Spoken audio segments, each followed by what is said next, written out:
और भाजपा को भगाना है तो ये विपक्षी दलों को एक साथ लेके नहीं चलेंगे तो ये सौदा महंगा होगा। 2006 से जब से नीतीश बाबू की सरकार आई है, किसी नियमावली, किसी अधिनियम परिनियम पर कोई बातचीत संगठन से नहीं करती। अभी एक साथ, चूँकि वो बाहर ही घूम रहे हैं, तेजस्वी जी भी बाहर घूम रहे हैं, महागठबंधन के घटक दलों को समय नहीं मिला है। एक साथ जाएंगे तो उनको इसमें संशोधन करना पड़ेगा। आप हैं बिहार संवाददाता के साथ और मैं हूं मनोज चतुर्वेदी। नियोजित शिक्षकों का विवाद जो नई नियमावली 2023 आई है उस पर बढ़ते ही जा रहा है और नियोजित शिक्षक जो हैं अब आर पार की लड़ाई के मूड में हैं। लेकिन जहां तक हमने अभी तक नियोजित शिक्षकों की लड़ाई देखी उसमें जो है तमाम जो नियोजित शिक्षक के संगठन हैं वो आपस में एकजुट कहीं भी दिखाई नहीं दे रहे हैं। हम अभी पहुंचे हैं जो एक तरह से कह लीजिए कि इस लड़ाई को और भी धार दे रहे हैं। शत्रुघ्न प्रसाद सिंह एक्स सांसद रहे हैं, एमएलसी भी रहे हैं और अभी महासचिव हैं बिहार माध्यमिक शिक्षक संघ के। हम उन्हीं से जानते हैं कि ये लड़ाई कहाँ तक जाएगी, या मुख्यमंत्री, शिक्षा मंत्री, उप मुख्यमंत्री बिहार के इन्होंने कह दिया है कि नहीं, जो हमने अब कह दिया, जो नियमावली पास हो गई है उसी पर ही हम कायम हैं। शत्रुघ्न जी, पहले तो आपका स्वागत है। आपका भी पहली बार स्वागत है हमारे इस भवन में। लड़ाई नियोजित शिक्षक लड़ रहे हैं, अब इस लड़ाई को आप भी पूरी तरीके से धार देने की कोशिश में हैं कि जो पहले से, सवाल आपसे पहला ये था कि जो नियोजित शिक्षक थे क्या उनको मैंने ये टोटल जो इन सरकार ने नियमावली लाई है उनको उससे अलग रख दिया जाता, नई परीक्षाएं होती, नए लड़के भर्ती में आते तो क्या सही होता? ना संरकार ने जो नियम बनाया है वो सही है? आपकी दृष्टिकोण में क्या? सरकार ने नियम कोई बनाया ही नहीं। यह अराजकतापूर्ण, विसंगतियों से भरा हुआ, बिना सोचे समझे, बिना जनवादी तौर तरीके से राय मशविरा संगठन जो हितबद्ध वर्ग है, यानी शिक्षक संगठन, बिहार माध्यमिक शिक्षक संघ की स्थापना 1925 में हुई। अब शताब्दी दस्तक दे रही है। ये 2025 में 100वां साल हम मनाने जा रहे हैं और 1929 में ये बाज़ाब्ता मान्यता प्राप्त रजिस्टर्ड संघ है। पूरे देश में इतना पुराना संगठन एक भी नहीं है और पूर्णतः गैर राजनीतिक। जितनी भी सरकारें आई हैं आज़ादी के बाद और आज़ादी के पहले भी, बिना शिक्षक संघ की राय से कोई कानून नहीं बनाती थी। 2006 से जब से नीतीश बाबू की सरकार आई है, किसी नियमावली, किसी अधिनियम परिनियम पर कोई बातचीत संगठन से नहीं करती और इसीलिए आज तक जितनी भी नियमावली बनी है सबों में विसंगतियां हैं, सभी परेशान करने वाली नियमावली है और इस बार तो और अनर्थकारी है। 3 लाख के लगभग प्राथमिक से +2 के शिक्षक कार्यरत हैं।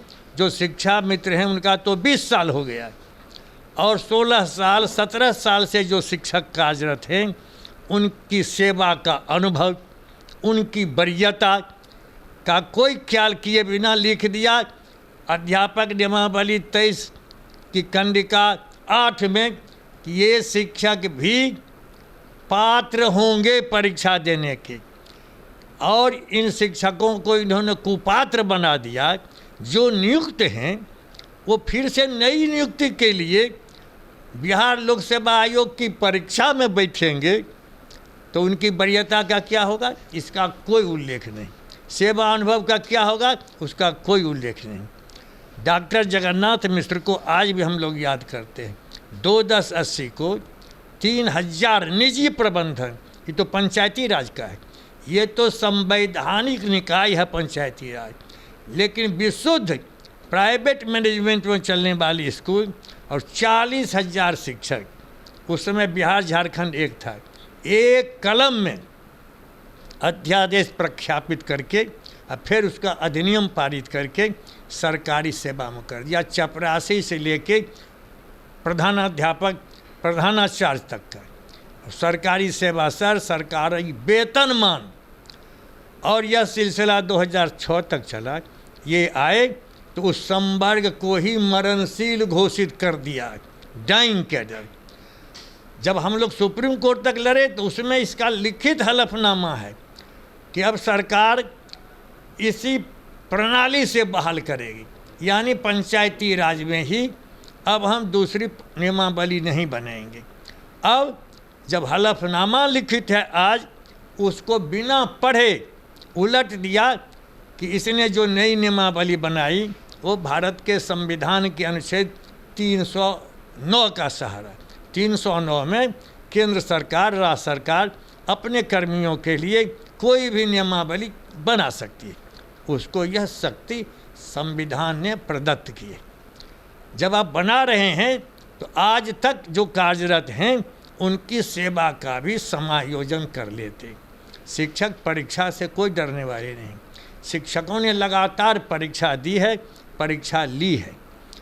और इसके बाद अभी आपने कहा 7वें चरण की बहाली हम तुरंत करने वाले हैं। 4-4 साल, 5-5 साल से शिक्षक प्रशिक्षित, ये शिक्षक पात्रता परीक्षा उत्तीर्ण हैं, सड़कों पर लाठियां खा रही हैं, और उन शिक्षकों को भी आपने कहा कि अब फिर तुमको चौथी परीक्षा देनी पड़ेगी, बिहार लोक सेवा आयोग, उनमें हताशा है। और पुराने शिक्षकों में तो आक्रोश है, असंतोष है। इसलिए हमने अंतर्राष्ट्रीय मजदूर दिवस 1 मई से ही संघर्ष की शुरुआत कर दी है। और इस बीच में शिक्षा विभाग के अपर मुख्य सचिव ने निकाल दिया कि कोई भी अध्यापक नियमावली का यदि विरोध करेगा उस पर कानूनी कार्रवाई होगी। यह भारत के संविधान के अनुच्छेद 19 का उल्लंघन है। मौलिक अधिकार प्रत्येक नागरिक को है संघ संगठन बनाने का, शांतिपूर्वक धरना देने का। अभी तो न्यायालय छुट्टी में है, अभी तुरंत कोई फैसला हो नहीं सकता है, लेकिन इसके खिलाफ भी न्यायालय में शिक्षक संघ जाएगा और इसको क्वैश कराएगा। यह मौलिक अधिकार पर हनन है। इससे आक्रोशित शिक्षक बहुत दिनों के बाद पहली बार प्रमंडल मुख्यालय में 20 से 25 हज़ार शिक्षक सड़क पर उतर गए। इसको वापस करो, मौलिक अधिकार के हनन वाला आदेश, बिना शर्त राजकर्मी का दर्जा दो। और आज से पूरे राज्य के जिला मुख्यालयों में महात्मा गांधी के बताए रास्ते पर सत्याग्रह रूपी जो हथियार है, हम बैठ गए हैं धरना पर। जब तक राजकर्मी का दर्जा नहीं दोगे धरना चलता रहेगा। फिर विद्यालय बंद हो जाएंगे गर्मी छुट्टी में। और जुलाई में जो विधानमंडल का सत्र होगा, पूरे राज्य के लाखों लाख शिक्षक चारों ओर राजधानी को जाम करेंगे। विधानमंडल के जो भी माननीय सदस्य हैं उनके आवास पर घेरा डालो, डेरा डालो देंगे। नहीं मानने का सवाल नहीं। लोकतंत्र जब तक जिंदा है तब तक शिक्षक विरोधी, मजदूर विरोधी, आम आवाम विरोधी कानून को बदलना ही होगा। किसान आंदोलन अभूतपूर्व मिसाल हमारे सामने है दुनिया के इतिहास में। जो सरकार कहती थी कि किसान आतंकवादी हैं, उसको वापस करना पड़ा किसानों का काला कानून। इतनी बड़ी। शत्रुघ्न जी, आज एक खबर आई है कि नीतीश के साथ जो पार्टियां उनके सरकार में सहयोग दे रही हैं, उनके साथ हैं, उनमें करीब 5 पार्टियां नाराज चल रही हैं। सीपीआई माले से लेके कांग्रेस के भी कुछ लोग हैं कि भाई नहीं, इसे वापस लेना चाहिए, लेकिन नीतीश कुमार अड़े हुए हैं। मैं कह रहा हूँ आज की ताज़ा खबर नहीं है। जिस दिन माननीय मुख्यमंत्री ने निराधार यह भाषण कर दिया कि अपने महागठबंधन के सभी दलों की राय से यह नियमावली बना रहे हैं, 10 तारीख को 11 को ही खंडन कर दिया। 11 को ही खंडन कर दिया सीपीआई ने, सीपीएम ने, माले ने, कांग्रेस ने और माननीय जीतन राम मांझी ने कि हम लोगों से कोई राय नहीं ली गई। आज तो 50 विधायक का लिखित समर्थन मेरे पास है, 50 का। इसलिए जो महागठबंधन के दल हैं, उनके अतिरिक्त जो विपक्षी हैं वे भी हमारी मांग का समर्थन कर रहे हैं। इसलिए आज की कोई ताज़ा खबर नहीं है। जिद लोकतंत्र में नहीं चलता है, हठबाजिता लोकतंत्र में थोड़े दिनों तक, लेकिन आम आवाम जब उतर जाए सड़क पर तो लोकतंत्र में सत्ताधारी को झुक करके उनके जलवे को सलाम करना पड़ता है और मांगों की पूर्ति करनी पड़ती है। यही इतिहास है। हम लड़ेंगे, हम जीतेंगे। लेकिन शत्रुघ्न जी, कहा जाता है कि माने जो नीतीश के अधिकारी हैं, जब ये नियमावली बन रही होगी तो तमाम आईएएस से लेके कानूनविद भी, उनके मंत्रिमंडल के सहयोगी भी बैठे होंगे, तो सबने कुछ ना कुछ तो राय नीतीश कुमार को निश्चित तौर पर दी होगी। तो ये भी कहा जाता है कि नीतीश अब किसी की सुन नहीं रहे हैं। तो नीतीश सुनते नहीं हैं ना सुनाते नहीं हैं।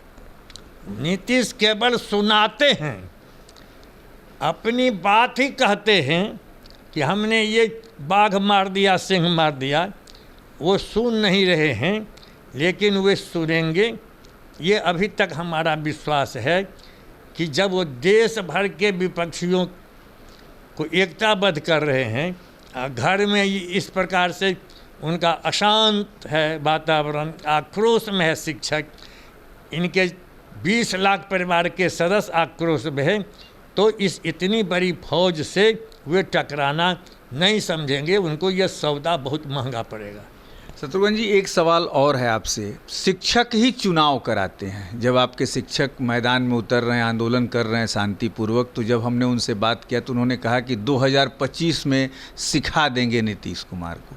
सिखाने के 2 ही रास्ते होंगे, या तो आप वोटिंग कराने का बहिष्कार करेंगे कि हम वोटिंग कराएंगे ही नहीं। तो शिक्षक अंतिम कहाँ तक जाएंगे? लड़ाई ये कहाँ तक लड़ेंगे? आम आवाम के बीच शिक्षक हैं। आपके बेटे शिक्षक हैं, हमारे बेटे शिक्षक हैं, किन्हीं के पोते शिक्षक हैं, और ये सभी निर्णायक होते हैं राजनीति में भी। इसीलिए अभी सरकार के वोट देने नहीं देने के संबंध में मैं इस आंदोलन को राजनीतिक आंदोलन नहीं बनाना चाहता हूं। अभी बाद में 24 में क्या करेंगे फैसला, 25 में क्या करेंगे फैसला, बाद में देखा जाएगा। अभी हमें एकमात्र मांग सबों को राजकर्मी घोषित करवाना है। अभी इसको हम राजनीतिक रूप में आंदोलन को नहीं उलझाना चाहेंगे। आप कह रहे हैं कि राजनीतिक रूप में उलझाना नहीं चाहते हैं, लेकिन आप ही के कम्युनिस्ट पार्टी के तमाम कुछ ऐसे विधायक हैं जो शिक्षक संघों के अलग अलग नेताओं को अपने घरों में बुलाकर बात कर रहे हैं। उनका जो पत्र है वो नीतीश तक पहुंचा रहे हैं। नीतीश तक जाकर बात किया, नीतीश ने कोई पत्ता नहीं दिया। तो एक तरफ आप ये बात कर रहे हैं कि राजनीतिक नहीं करेंगे। मैं भी सभी राजनीतिक दलों के पास मैं खुद जा रहा हूँ, उनका समर्थन प्राप्त करने के लिए जा रहा हूँ, उनसे नैतिक दबाव दिलवाने के लिए मांग करने जा रहा हूँ। एक साथ दबाव जब तक नहीं देंगे तब तक वो नहीं मानेंगे। अभी एक साथ, चूँकि वो बाहर ही घूम रहे हैं, तेजस्वी जी भी बाहर घूम रहे हैं, महागठबंधन के घटक दलों को समय नहीं मिला है। एक साथ जाएंगे तो उनको इसमें संशोधन करना पड़ेगा। विश्वास है आपको कि नीतीश बात सुनेंगे? एकदम विश्वास। उनको सरकार यदि चलाना है और भाजपा को भगाना है तो ये विपक्षी दलों को एक साथ लेकर नहीं चलेंगे, तो ये सौदा महंगा होगा। यदि विपक्षी दलों को नीतीश कुमार नहीं लेकर चलेंगे तो ये सौदा नीतीश कुमार को महंगा पड़ जाएगा, क्योंकि नीतीश कुमार सारे विपक्षी दलों को एक मंच पर लाकर दिल्ली के तरफ कूच करने का जो सपना देख रहे हैं, शायद वो अधूरा रह जाए। मैं मनोज चतुर्वेदी, पटना।